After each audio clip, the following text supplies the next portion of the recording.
So I was scrolling Fortune and I came across this article which will hit home for lots of people. The housing affordability crisis is a hidden reason your kid doesn't have a teacher. Stunning report shows that teachers can only afford 12% of the homes near their job. Think about that. Think about how the political climate, the economic climate, and so many other things is going into why your children's school has way too many students and not enough teachers. Let's get into it. Turns out an ugly mug labeled number one teacher and an average annual salary of around $66,000 not only isn't enough to live comfortably, but they're also not enough to find a place to live near your work. Add backbreaking commute to the housing affordability crisis as yet another reason that the crucially important job of high school teacher is just harder and harder to fill.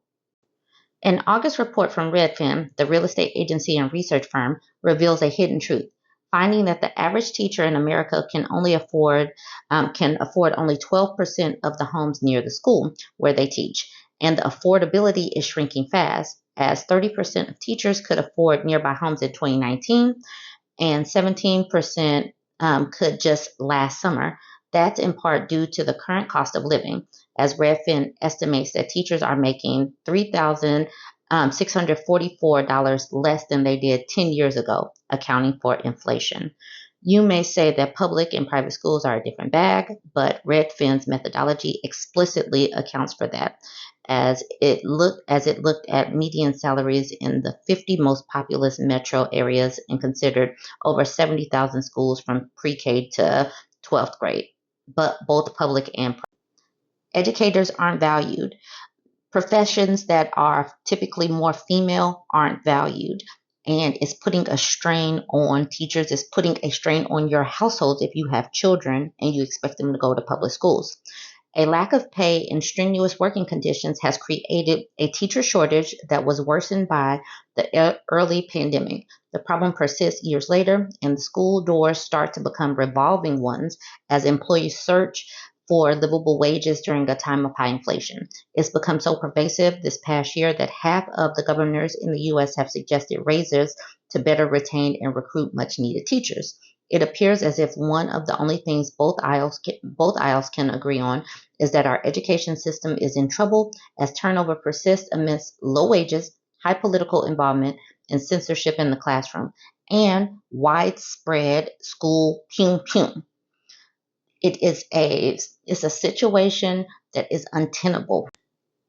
Even as inflation slows a bit, housing is still a can of pricey worms.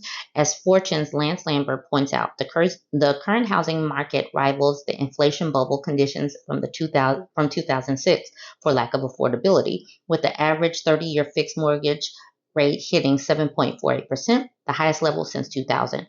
Younger generations are finding homeownership especially difficult, as having finally saved enough they're finding themselves outbid by boomers' only cash offers.